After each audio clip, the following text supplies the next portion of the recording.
Morning friends, આજે આપણે ધોરણ 9 ચેપ્ટર એ ગતિ વિશે આપણે અભ્યાસ કરીશું. ઓકે, તો લાસ્ટ સેશનમાં આપણે કયા ટોપિક જોઈ ગયા એનું થોડું રિવ્યુ કરી લઈએ. લાસ્ટ સેશનમાં આપણે વેગ, સરેરાશ વેગ કોને કહેવાય છે એનું સૂત્ર આપણે સમજી ગયા. ત્યારબાદ એની લગતા આપણે જે દાખલાઓ છે એ પણ સમજી ગયા, બરાબર.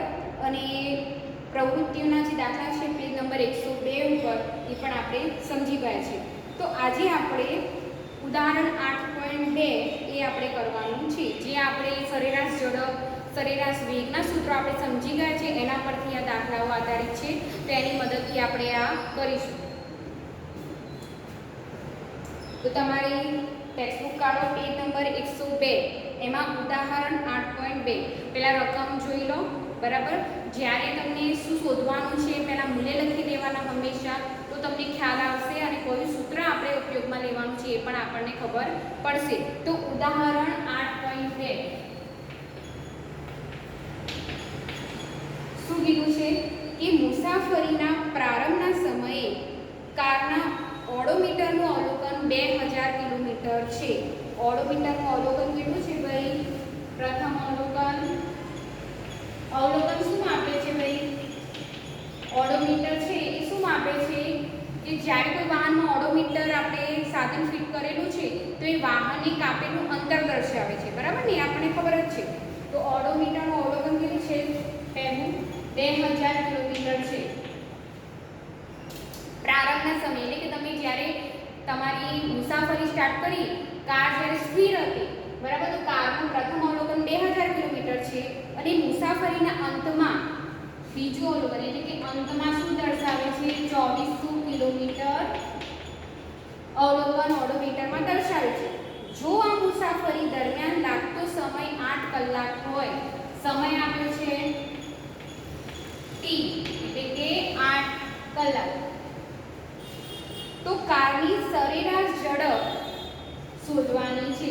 હવે અહીંયા પાછું બે કીધું છે, સરેરાશ ઝડપ શોધવાની છે. કિલોમીટર પ્રતિ કલાકમાં અને મીટર પ્રતિ સેકન્ડમાં બંનેમાં આપણે મૂલ્યો દર્શાવવાના છે. તો સરેરાશ ઝડપનું સૂત્ર શું છે ભાઈ? સૂત્ર લખી દઈએ પહેલા. સરેરાશ ઝડપ બરાબર પદાર્થે કાપેલ કુલ અંતર ભાગ્યા કુલ સમયગાળો, બરાબર ને? તે અંતર કાપવા માટે લાગતો સમયગાળો કે કુલ અંતર કેટલું કાપેલું છે એ ક્યાં આપણે ખાલી અવલોકન દર્શાવ્યું છે ને. પ્રથમ અવલોકન 2000 કિલોમીટર છે, તમારી કાર સ્ટોપ થઈ, બરાબર. તો અંતમાં કેટલું છે? 2400 કિલોમીટર છે. તો અંતર આપણે કેવી શોધી શકીએ? 2400 - 2000 કરીએ તો આપણને પરફેક્ટ અવલોકન મળી જશે કેટલું અંતર કપાયું છે. તો શું કરીશું આપણે? કુલ અંતર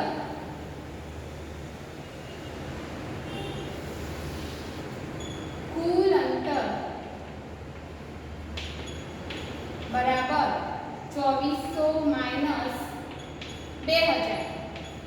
જ્યાં કેટલો આવશે આપણો? 2400 માંથી 2000 છે એટલે 400 કિલોમીટર, બરાબર ને? સમયગાળો કેટલો છે? 8 કલાક. હવે સરેરાશ ઝડપ કિલોમીટર પ્રતિ કલાકમાં શોધવાની છે અને મીટર પ્રતિ સેકન્ડમાં પણ શોધવાની છે. તો આપણે કાપેલ કુલ અંતર પહેલા લખી દઈએ. કેટલું છે? 400 કિલોમીટર. કુલ સમયગાળો કેટલો છે? 8 કલાક, બરાબર. તો કેટલું આવશે? 50 કિલોમીટર આવશે. તો 50 કિલોમીટર પ્રતિ કલાક આ થઈ ગયું સરેરાશ ઝડપ તમારી કિલોમીટર પ્રતિ કલાકમાં છે. હવે મીટર પ્રતિ સેકન્ડમાં કરવું હોય તો શું કરવું પડશે? કિલોમીટરને મીટર પ્રતિ સેકન્ડમાં કરવું હોય તો 1 કિલોમીટર બરાબર કેટલા થશે? 1000 મીટર થાય. માટે 50 કિલોમીટર બરાબર કેટલા? તો 50 ગુણ્યા કેટલા થશે? 1000 થશે, બરાબર. 50 ગુણ્યા કેટલા થશે? 1000 થશે. હવે કલાકના કે કલાકની સેકન્ડ કેટલી છે? 3600 સેકન્ડ થાય, બરાબર. તો અહીંયા આપણે શું કરીશું? કિલોમીટરને મીટરમાં ફેરવવા 50 ગુણ્યા 1000 કરી શકાય ભાગ્યા 1 કલાકમાં કેટલી સેકન્ડ હોય? 3600 સેકન્ડ.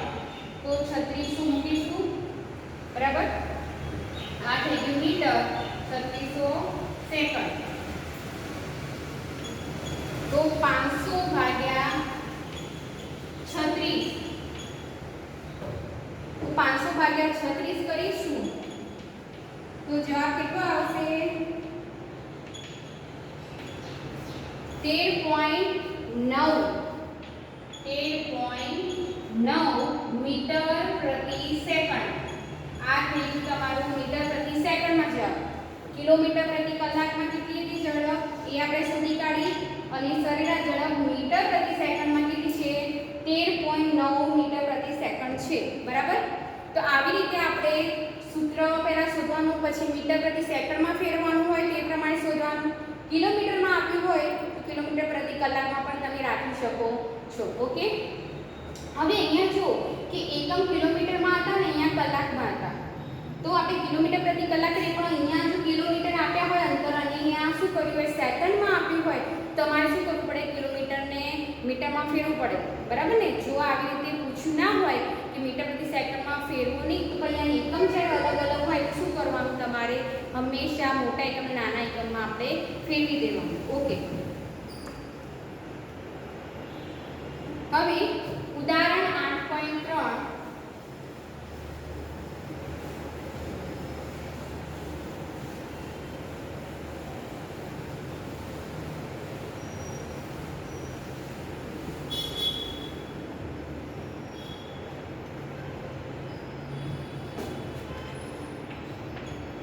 ઉદાહરણ 8.3 એ આપણે જોઈ લઈએ હવે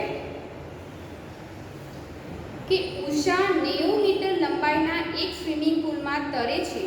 તે સ્વિમિંગ પુલના એક છેડેથી બીજા છેડા સુધી તથા તે જ માર્ગ પર પાછા ફરતા 180 મીટરનું કુલ અંતર 1 મિનિટમાં પૂર્ણ કરે છે. તો ઉષાની સરેરાશ ઝડપ અને સરેરાશ વેગ ગણવું. અહીંયા ઝડપ પણ શોધવાની છે અને વેગ પણ ગણવાનું છે. તો શું કર્યું છે કે 1 મિનિટમાં ઉષાએ શું કર્યું છે? 1 મિનિટમાં 180 મીટર અંતર કાપે છે. કુલ અંતર થયું ને, કારણ કે હવે સ્વિમિંગ પુલની જે લેન્થ કેટલી આપી છે ભાઈ? 90 મીટર આપી છે, એટલે અંતર એનું શું થયું? 90 મીટર. પણ અહીંયા ઉષા શું કરે છે કે સ્વિમિંગ પુલના એક છેડાથી સ્ટાર્ટ કરે છે તો અહીંયા સુધી જાય છે અને પાછું ફરીથી ક્યાં આવે છે? પાછું એ સ્થાન ઉપર આવે છે. તો કુલ અંતર કેટલું થયું? 180 મીટર થયું. બરાબર. ખ્યાલ આવી ગયો? તો 180 મીટર છે તો 1 મિનિટમાં હવે સ્થાનાંતર કેવું થશે? અહીંયા આપણે મેં તમને પ્રથમ પહેલા પણ કીધેલું કે જ્યારે કોઈ વસ્તુ ગતિ કરતી હોય તો પ્રારંભિક સ્થાન કે પાછું ફરીને, એટલે કે પ્રારંભિક સ્થાન અને અંતિમ સ્થાન એક જ હોય તો સ્થાનાંતર કેવું હોય છે? શૂન્ય હોય. બરાબર. અમે તમને પહેલા કહી ચૂકી છું સ્થાનાંતર શું હોય? શૂન્ય હોય. તો અહીંયા ઉષા આ પોઈન્ટથી ચાલુ કરી અહીંયા આવીને ફરીથી પાછું પોતાના મૂળ સ્થાને પાછી આવી તો અહીંયા સ્થાનાંતર શું થશે? શૂન્ય થશે. તો હવે આપણે શું કરવાનું છે કે સરેરાશ ઝડપ અને સરેરાશ વેગ શોધવાનું છે. તો સરેરાશ ઝડપનું સૂત્ર શું થશે? સરેરાશ ઝડપ બરાબર કાપેલ કુલ અંતર ભાગ્યા લાગતો સમયગાળો અથવા લાગતો કુલ સમય. તો સમય કેટલો આપ્યો છે આપણને? 1 મિનિટમાં 180 મીટર અંતર કાપે છે. કુલ અંતર આપણું 100 કેટલું છે? 80 મીટર. તો 180 ભાગ્યા સમયગાળો કેટલો છે? 1. તો શું જવાબ આવશે આપણો? 100 અહીંયા 1 મિનિટ આપેલી છે આપણને. બરાબર ને? 1 મિનિટ આપી છે તો અહીંયા મીટર છે ના મિનિટ છે, તો આપણે શું કરવું પડે? સેકન્ડમાં ફેરવવું પડે. એટલે આપણે શું કરવું પડે? 1 મિનિટ બરાબર કેટલી સેકન્ડ થાય? 60 સેકન્ડ થાય. બરાબર. મીટર છે અહીંયા, આ મિનિટમાં છે. ઝડપનું એકમ શું છે? મીટર પ્રતિ સેકન્ડ. એટલે શું કરવું પડશે? 1 મિનિટ બરાબર 60 સેકન્ડ. તો લાગતો કુલ સમય આપણે સેકન્ડમાં ફેરવી દેવાનું. 180 ભાગ્યા 6 થશે. એટલે કેટલું આવશે? 46 18. તો 3 મીટર પ્રતિ સેકન્ડ એનો જવાબ આપ્યો. બરાબર ને? તો આ શું થઈ ગઈ આપણી સરેરાશ ઝડપ. ઓકે. હવે શું કીધું છે? સરેરાશ વેગ શોધવાનો છે. તો સરેરાશ વેગનું સૂત્ર શું છે? આપણે જોઈ ગયા જ્યારે આ દાખલા કરો તો હંમેશા તમારે સૂત્રો યાદ રાખવાના છે. સરેરાશ વેગનું સૂત્ર શું છે? સરેરાશ વેગ બરાબર સ્થાનાંતર ભાગ્યા સમય. તો સ્થાનાંતર તો અહીંયા શું હતું? ભાઈ શૂન્ય હતું ને, કારણ કે ઉષા પોતાના મૂળ સ્થાને પાછી આવે છે. તો સ્થાનાંતર કેવું છે? શૂન્ય છે. 60 સેકન્ડ કરીશું, બરાબર. તો જવાબ કેટલો આવશે? શૂન્ય જ આવશે. તો સરેરાશ વેગ કેવો છે? એનો શૂન્ય મળશે, કારણ કે સ્થાનાંતર શૂન્ય છે એટલે વેગ પણ કેવો આવશે? શૂન્ય આવશે. તો આપણે આવી રીતે આપણે સરેરાશ ઝડપ અને સરેરાશ વેગ શોધી શકીએ છીએ. સૂત્રો યાદ રાખવાની. હવે નવો આપણો ટોપિક છે વેગના ફેરફારનો દર. એ આપણે જોઈ લઈએ. વેગના ફેરફારનો દર.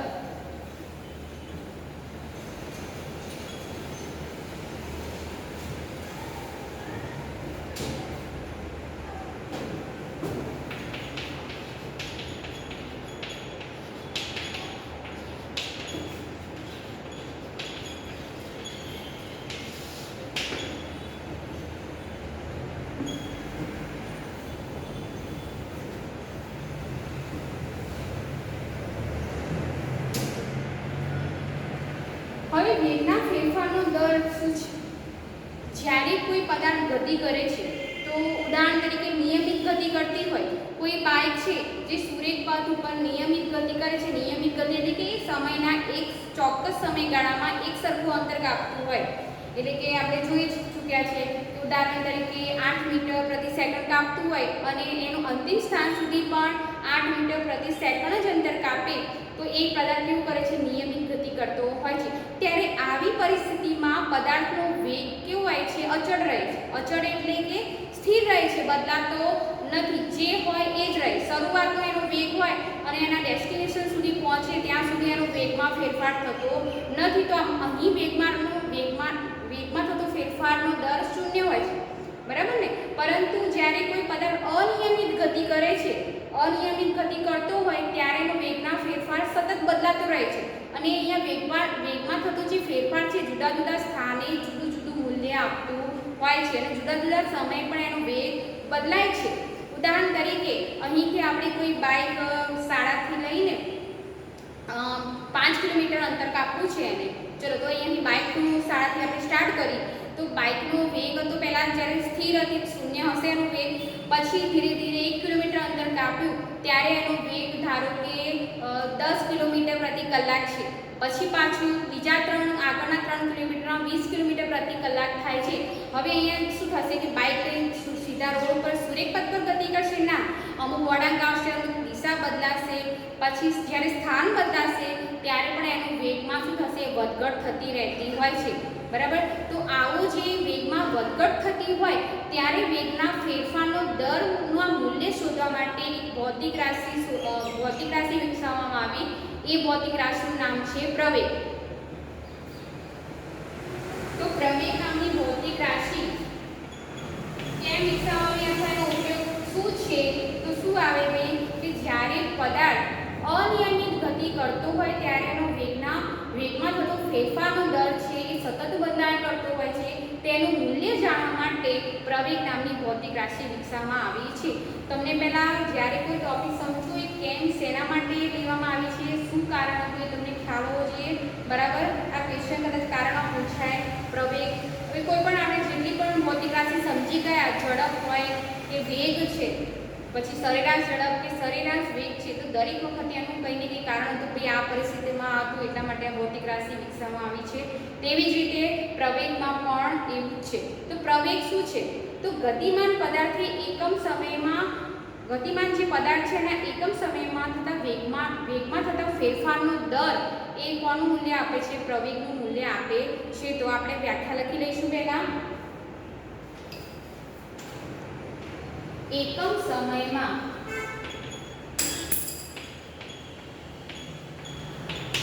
ગતિમાન પદાર્થના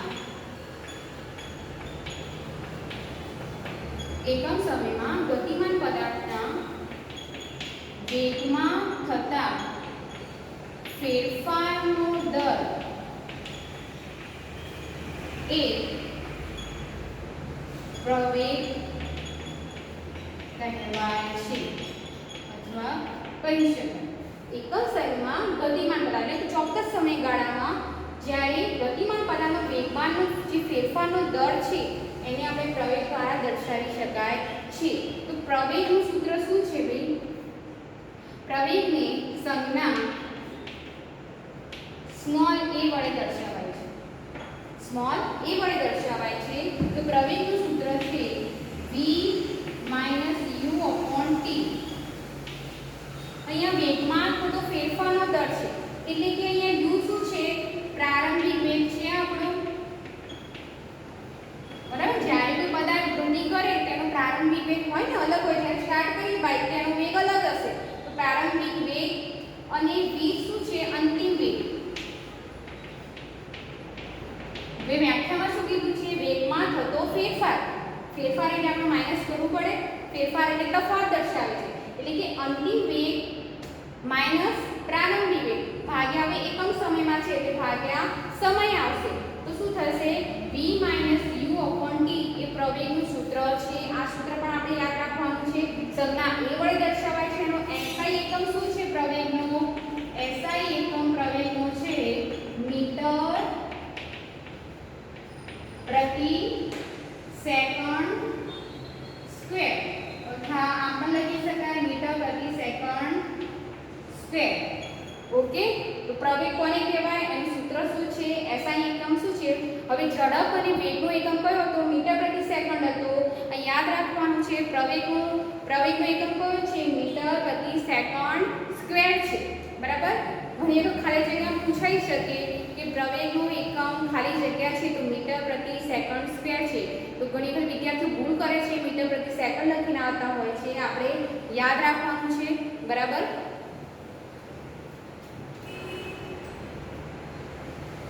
હવે પ્રવેગ અચળ ક્યારે કહેવાય?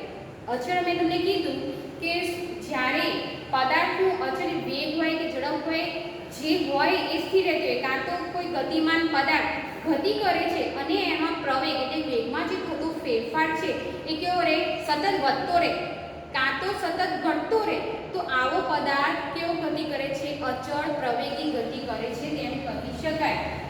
અચળ પ્રવેગી ગતિ એટલે કે જ્યારે કોઈ ગતિમાન પદાર્થના વેગમાં જે ફેરફાર થાય છે અથવા વેગમાં થતા ફેરફારનો દર સતત વધતો હોય અથવા ઘટતો હોય તો આવો પદાર્થ અચળ પ્રવેગી ગતિ કરે છે તેમ કહી શકાય. હવે પાછું પ્રવેગી ગતિ પણ છે અને પ્રતિપ્રવેગી ગતિ પણ છે. બરાબર? એ આપણે પછી આગળના ક્વેશ્ચનમાં જોઈએ. તો આટલું તમને ખ્યાલ આવી ગયો અચળ પ્રવેગી ગતિ કોને કહેવાય છે?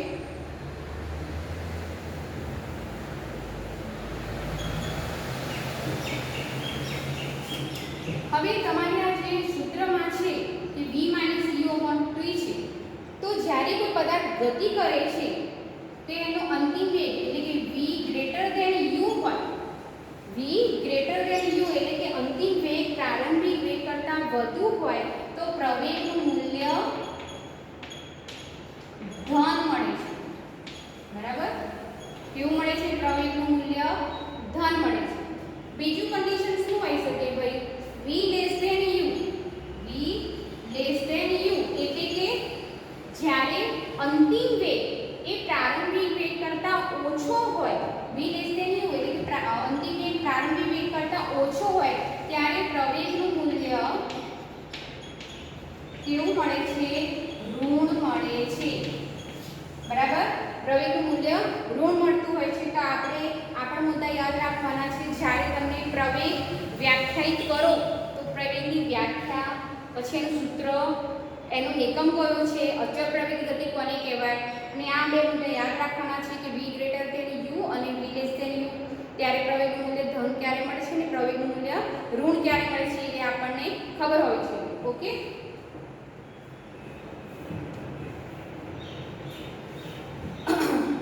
હવે તમારે ટેક્સ્ટબુકમાં પેજ નંબર 103 તમે કાઢો, એમાં જે પ્રવૃત્તિ 8.8 આપેલી છે તો આપણે જે મુદ્દા સમજી ગયા એને લગતા જ પ્રશ્નો છે.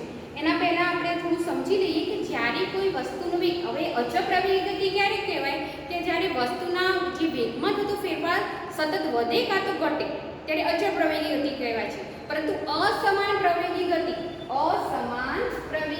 કોને કહેવાય બેન?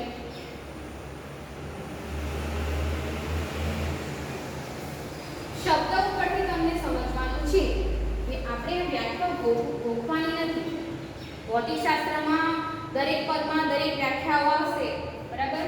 અસમાન પ્રવેગી ગતિ, તો જ્યારે કોઈ પદાર્થની ગતિ અનિયમિત હોય ત્યારે એનો જે વેગમાં થતો ફેરફાર કેવો હોય છે? અસમાન હોય છે.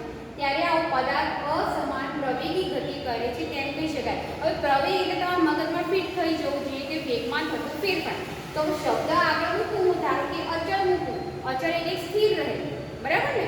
તો તમારે અચળ યાદ રાખવાનું, પ્રવેગ અને વેગમાં થતો ફેરફાર અચળ રહે છે, અચળ પ્રવેગી ગતિ કરે છે. હવે શબ્દો મેં બદલી કાઢું, અચળની જગ્યાએ અસમાન મૂકું, એટલે કે પદાર્થ અસમાન ગતિ એટલે કે અનિયમિત ગતિ કરે છે ત્યારે એનો વેગમાં થતો ફેરફાર કેવો હોય છે? અસમાન હોય છે. તો આવો પદાર્થ અસમાન પ્રવેગી ગતિ કરે છે, બરાબર. ખાલી શબ્દ બદલવાનો છે. પાછળ પ્રવેગી ગતિ, પ્રવેગ અને વેગમાં થતો ફેરફાર એ શબ્દ તો આવી જ જશે, પણ કેવું હોય છે એ તમારે ખાલી બદલવાનું છે. તો ઉદાહરણ 8, પ્રવૃત્તિ 8.8માં તમને અલગ અલગ પ્રશ્નો પૂછ્યા છે, તમારે જવાબ આપવાનો છે કે તમે રોજિંદા જીવનમાં ઘણા પ્રકારની ગતિ અનુભવો છો, જેવી કે પ્રવેગ ગતિની દિશામાં હોય. પ્રવેગ ગતિની દિશામાં હોય એવું ઉદાહરણ આપણે આપવાનું છે. કયું ઉદાહરણ છે? પ્રવેગ ગતિની દિશામાં હોય.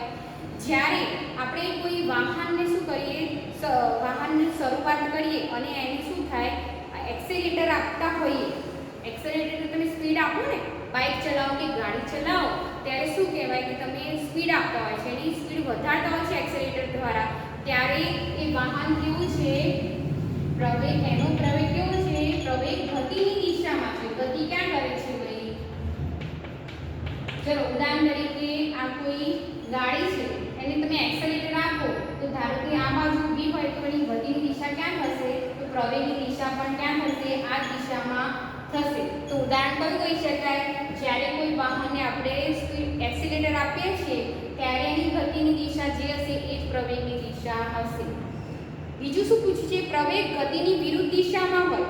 પ્રવેગ ગતિની વિરુદ્ધ દિશામાં હોય ક્યારે હોય? આ વિચારી શકો. હવે અહીંયા શું હતું ભાઈ? એક્સેલેરેટર આપ્યું એટલે ગાડી આમ આગળ વધી. જ્યાં આપણે ગાડી ઊભી રાખેલી, જ્યાં ડિરેક્શન હતું ત્યાં આગળ વધી. વિરુદ્ધ દિશામાં એટલે આ બાજુ ગાડી ક્યારે જાય? આપણે જ્યારે ગાડીની બ્રેક મારીએ તો શું થશે? ગાડીની બ્રેક મારીશું તો એનો વેગ ઘટી જશે. જ્યારે આપણે કોઈ ગાડીની બ્રેક મારીએ છીએ તો ગતિ, હવે ધારો કે પદાર્થ આ બાજુ ગતિ કરે છે, તમારું વાહન ચાલુ છે, બરાબર, અને અચાનક તમે બ્રેક મારો છો, એનો વેગ કેવો થશે? ઘટી જશે અને ગતિની દિશા આ બાજુ થઈ જશે. એટલે ગતિની વિરુદ્ધ દિશામાં, ગતિ આમ છે, વાહન આમ વધે છે, તમે બ્રેક મારો છો એટલે શું થશે? વાહન અટકી જશે. તો પ્રવેગ ક્યાં જશે? આ બાજુ જશે. પ્રવેગની દિશા ક્યાં હશે? ગતિની વિરુદ્ધ દિશામાં હશે, બરાબર. એટલે કે આનું ઉદાહરણ કહી શકાય કે જ્યારે કોઈ ગતિમાન વાહન હોય એને બ્રેક મારીશું તો એની પ્રવેગની દિશા ગતિની વિરુદ્ધ દિશામાં હશે. થઈ ગયું ઉદાહરણ. પ્રવેગ અચળ ક્યારે? ત્રીજું પૂછ્યું છે, પ્રવેગ અચળ ક્યારે બને? ત્યારે અચળ હોય. આપણે આમાં સમજી ગયા. જ્યારે કોઈ પદાર્થ, ગતિમાન પદાર્થ સુરેખ પથ પર ગતિ કરે છે, નિયમિત ગતિ કરતો હોય ત્યારે એનો જે વેગમાં થતો ફેરફાર કેવું હોય છે? અચળ રહે છે. એટલે કે પ્રવેગ અચળ હોય છે. નિયમિત ગતિ કરતો હોય એટલે એનો જે વેગ હોય એ જ વેગ એનો રહેશે. સતત જ્યારે પથ ઉપર ગતિ ચાલુ રહેશે ત્યાં સુધી એનો વેગ કેવો રહે છે? પ્રવેગ કેવો રહે છે? અચળ રહે છે. ખ્યાલ આવી ગયો? એનું ઉદાહરણ. પછી પ્રવેગ અચળ હોય બીજું કયું ઉદાહરણ કહી શકાય કે જ્યારે આપણે મુક્ત પતન કરતો પદાર્થ, ઉદાહરણ તરીકે હું અહીંયાથી આપણે તમારા ઘરની બાલ્કનીમાંથી તમે જ્યારે બોલને છે નીચે ફેંકો એટલે એ પદાર્થ કેવી ગતિ કરે છે? મુક્ત પતન કરે છે. તમે હવામાં એને છોડી દીધો તો બોલ સીધો સીધો નીચે જ આવશે. તો અહીંયા બોલનો પ્રવેગ કેવો થશે ભાઈ? સતત અચળ રહે છે. ધારો કે હાઈટ આટલી છે, બોલ અહીંયા આવ્યો કે બોલ અહીંયા આવ્યો કે જમીન સુધી જ્યાં સુધી પહોંચશે એનો પ્રવેગ કેવો રહે છે? અચળ રહે છે. અને મુક્ત પતન કરતા પદાર્થનો પ્રવેગ અચળ રહે છે. અને પ્રવેગનું મૂલ્ય કેટલું છે? 9.8 મીટર પ્રતિ સેકન્ડ સ્ક્વેર છે. મુક્ત પતન કરતા પદાર્થનો દરેક મુક્ત પતન કરતા પદાર્થનો પ્રવેગ કેટલો હોય છે? 9.8 મીટર પ્રતિ સેકન્ડ સ્ક્વેર. એટલે કે દડો અહીંયા હશે, પછી અહીંયા આવશે કે અહીંયા જમીન સુધી જશે ત્યાં સુધી એનો પ્રવેગ અચળ જ રહેતો હોય છે. કેટલો હોય છે? એનો 9.8 મીટર પ્રતિ સેકન્ડ સ્ક્વેર. આ દરેક પદાર્થની વાત નથી કરતી. જ્યારે કોઈ મુક્ત પતન કરે પદાર્થ ત્યારે એના પ્રવેગનું મૂલ્ય કેટલું હોય છે એની વાત કરું છું. તો ખ્યાલ આવી ગયો? પ્રવેગ અચળ ક્યારે હોય છે એનું ઉદાહરણ પણ આગળ તમે લખી શકો, અથવા નિયમિત ગતિ કરતો કોઈ પદાર્થ હોય એનું પણ ઉદાહરણ લખી શકાય. હવે શું કીધું છે? પ્રવેગ અસમાન હોય. પ્રવેગ કેવો હોય? અસમાન હોય. તો હું ઉદાહરણ કયું કહી શકાય કે વેગમાં કાં તો સતત શું થાય? વધારો ઘડીકમાં વધારો થાય, ઘટાડો થાય. ઉદાહરણ તરીકે કોઈ ટ્રાફિકમાં કોઈ ગાડી જતી હોય, બરાબર, ટ્રાફિક જામ થઈ ગયું હોય, એની શરૂઆતમાં ધારો કે ચલો એક કોઈ ડેસ્ટિનેશનથી ગાડી ચાલુ થઈ એ પોઈન્ટથી, તો અહીંયા એનો વેગ ચલો આપણે હતો 20 કિલોમીટર પ્રતિ કલાક હતો. પછી શું થયું? પાછો ઘટીને 10 થઈ ગયું, પાછો વધીને 30 થઈ ગયું, પછી 40 થઈ ગયું, પાછું ઘટી ગયું. ટ્રાફિક જામ આવે તો પાછું ઘટી ગયું, સિગ્નલ આવ્યું. તો અહીંયા શું કર્યું કે જ્યારે પદાર્થ અસમાન ગતિ કરતો હોય છે અને વેગમાં જે ફેરફારમાં શું થાય છે? સતત ફેરફાર થતો રહે છે, બરાબર ને? કાં તો ઘડીકમાં વધે, ઘડીકમાં ઘટતો હોય છે. તો આવી પરિસ્થિતિમાં શું થાય કે પ્રવેગ કેવો રહે છે? અસમાન. એમાં વેગમાં થતો ફેરફાર કેવો હોય છે? અસમાન હોય છે. ઓકે, હવે આજ આપણે જે સમજી ગયા છે પ્રવેગ, એને અનુલક્ષીને મેં ઉદાહરણ આપ્યું છે. આપણે જે ગણી લઈએ. ઉદાહરણ 8.4 પેજ નંબર છે તમારું 103, બરાબર? પેજ નંબર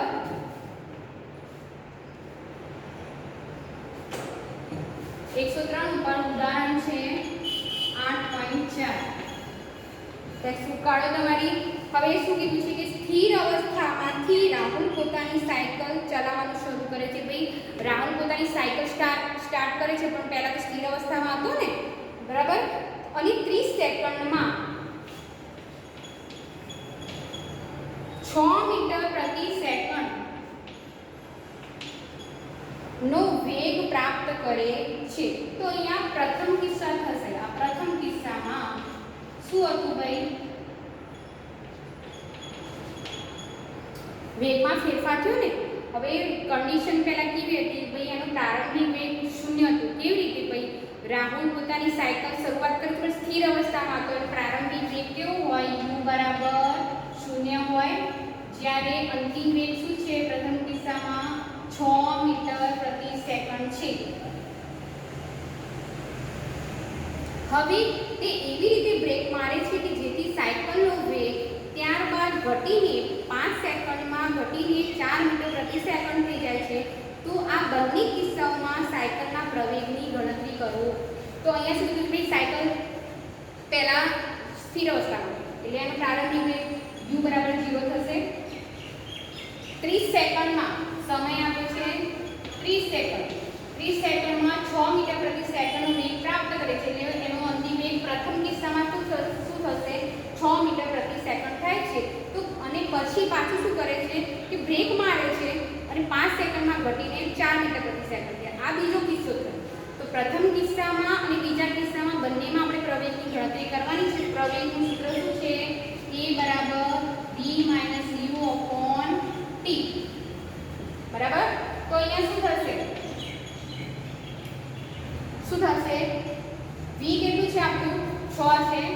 6 - 0 ભાગ્યા 30 સેકન્ડ. હવે અહીંયા એકમ જોઈ લો ભાઈ. મીટર પ્રતિ સેકન્ડ છે, અહીંયા સેકન્ડમાં છે, એટલે આપણે કંઈ ફેરફાર કરવાનો નથી.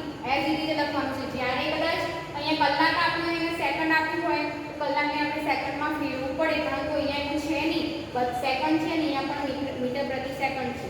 ઓકે, 6 - 0 ભાગ્યા 30.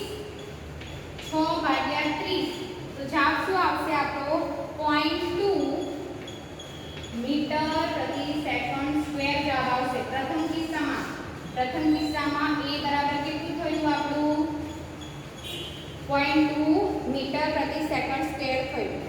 હવે શું કીધું છે કે બીજા કિસ્સામાં પણ પ્રવેગ શોધવાનો છે. ઓકે, બીજા કિસ્સામાં